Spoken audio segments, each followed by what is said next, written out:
Life is a very simple affair. It unfolds, you interact with it.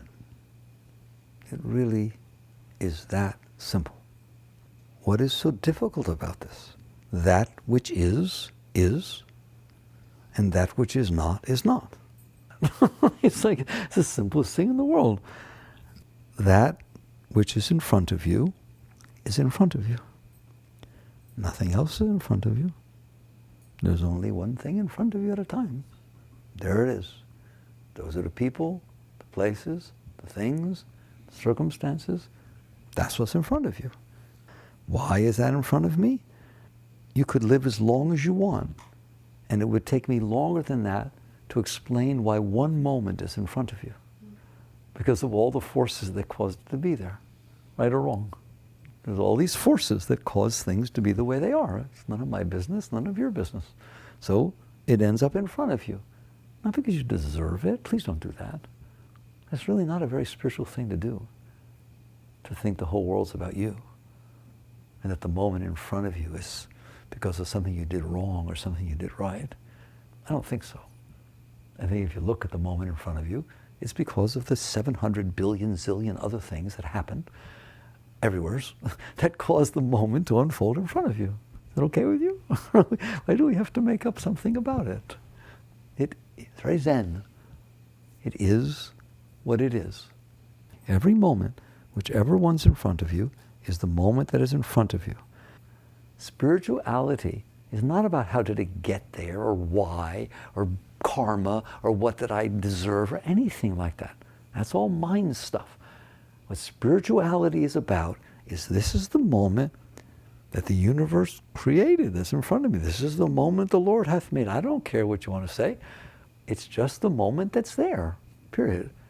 What am I going to do about it? That's what spirituality is about.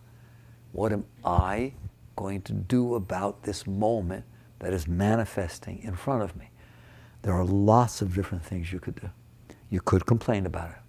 But please understand, then that's what you did about it. It's not like you can do something else about it. That moment was there, you complained about it. Doesn't sound very productive. Doesn't sound very high. Doesn't sound like if I have but one moment to live, I'm going to complain about it. Please understand that. So you have to decide, what am I going to do about this moment that the universe has put in front of me? I'm telling you, get over this question of why. Get over this question of why does it have to be like that? How did that happen? Or anything like that. It's meaningless. In other words, that's what you ended up doing with the moment in front of you. Somebody comes up to me, she comes up to me and says, God, I've been looking for you. I miss you. I love you. That's the moment in front of me. I'll tell you what I'm going to do with it, right? Gee, I wonder why she said that. What's she trying to get at? I wonder how many people she says that to. I wonder if she really means it. Okay, there. That's what you do with it. There were lots of other things you could do with it. That's what you chose to do with it. Please understand, it's not multiple choice. You get one. That's what you did with that moment. You minded. You chose to go to your mind about the moment. You can do that if you want. I don't really understand the productive nature of that or what you're going to get from that, but I want you to just, I'm going to slow it down. I wish I could just slow it down and hold a moment. There it is. What do you want to do with it? And I'm telling you, by the time we're done looking at the various things you can do with it, you're going to understand that's spirituality. And that's life, is what you do with the moment that's in front of you. Why? There is no other moment happening to you. There never will be. There will just be the moment that's in front of you. Everything else is what? Mind. If you are not dealing with the moment in front of you, then you are in your mind.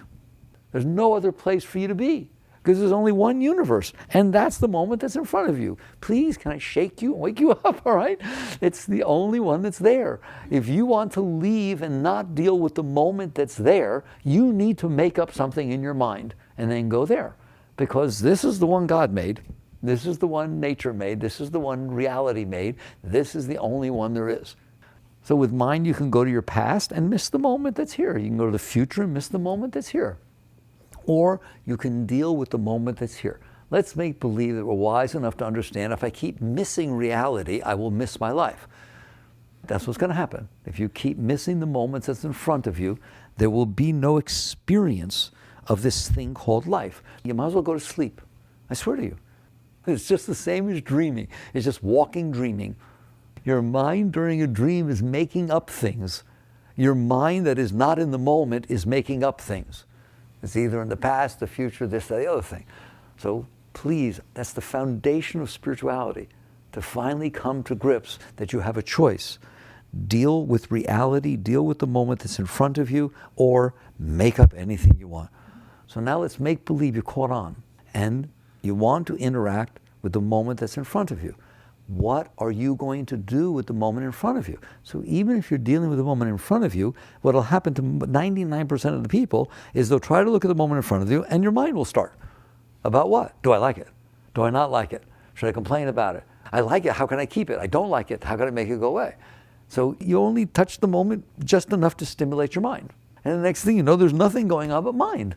So you're either out of the moment because you're in your mind, or you're in the moment thinking about what you want to do, or why you like it, or why you don't like it, or why did this happen to me, etc. So now let's skip all the possible things you can do about it, which are lots of different things, and talk about some really amazing stuff you could do about it. Let's talk about some serious options. Let's say that you learned, and I'll teach you how in a minute, because it's not hard, you just make it hard, is what does it mean I'm in the moment and I'm not going with my mind. My mind is doing whatever it's doing, but I'm staying here with what's going on, with what's in front of me, because that's what matters to me, is to be here with reality. In fact, I see reality as the manifestation of God. This is what the universe is making in front of me at this moment. It is a holy thing, no matter what it is holier than anything I can think about, because my mind isn't holy, and it just makes up stuff, right? So that which is out here that got made by reality, that got made by all the forces that ever existed, is absolutely at all times holier than anything that's going on in my mind. Why? It's real, versus everything that's going on in my mind is make-believe. It's just made up stuff. What is going on now in front of me is connected to everything that ever was. And it is manifesting in front of me. So not only is it rock solid, it's mine. It's the only thing that's yours, is that which is presenting itself in front of you at this moment. All right? That's real. That's your connection to God too. That's a real thing going on. So if I don't get caught in my mind's reaction to it, which is what we tend to do, if I don't, I can learn to stay here with it. Now what? Now you have the right to decide what do you want to do about it. Otherwise, you're just reacting to what your mind reacts and to all the noise that's going on in there. That's not a decision, that's a reaction. So if I'm sitting here with it, what are my choices? A really beautiful choice is to honor and respect it. And people have a lot of trouble with that, because they say, I can honor and respect something I can honor and respect, but I can't honor and respect something I can't honor and respect. In other words, the mind gets to decide. Okay, it is only if my mind likes it and my mind agrees that it should be going on and it matches what I like and what, et cetera, then I can respect it. Well, that's back to mind. You're back to mind. And this is the hardest thing for people to break through on their spiritual journey. Your mind is not going to help you. Not the personal mind. It's not going to help you. It's always going to hamper you. That's what's so easy. Don't worry about making a decision. There is no decision to be made. If you are thinking about it instead of interacting with it in reality, you are lost. And no good will come of it. Period. The world is not unfolding for you to judge it. It is not unfolding for you to get what you want or decide what to do about it. It is unfolding because it is the manifestation of creation. It is an awesome thing. It's so awesome, it's unbelievable. If you were reading the Bible, and it says in the beginning, on day one, God created the heavens and earth. And on day two, He created light, and on day three, right? And you're sitting there. What if I told you I could take you there while it was happening, and you could be there and watch day 4 get made? Whoa, that'd be pretty unbelievable, wouldn't it? To actually be right at the moment when this stuff's happening. Well, and you get to day 7 and God rested, whatever happens. The only one I know, He rested, right? Okay. What happened on day 8? Nobody says what happened on day 8. It's been confusing me for so long. Obviously there was a day 8 because we're still here. It didn't stop. There was a day 8, and there was a day 9, and there was a day 10, right? There were these days. But at this point, we're probably, where are we? On day 6,433,722. No, we're still out there pretty far away. It's still being created. It not only didn't stop on day 6 or day 5 or day 7 or day 8, every single day is another day being created, the same as day 5, 6, and 7. And you get to be there. You get to see that which has never existed yet. It is the next thing after all of creation, standing on the shoulders of all of creation. Here's the next moment that gets created, and it's right in front of you. That's what you could do about it.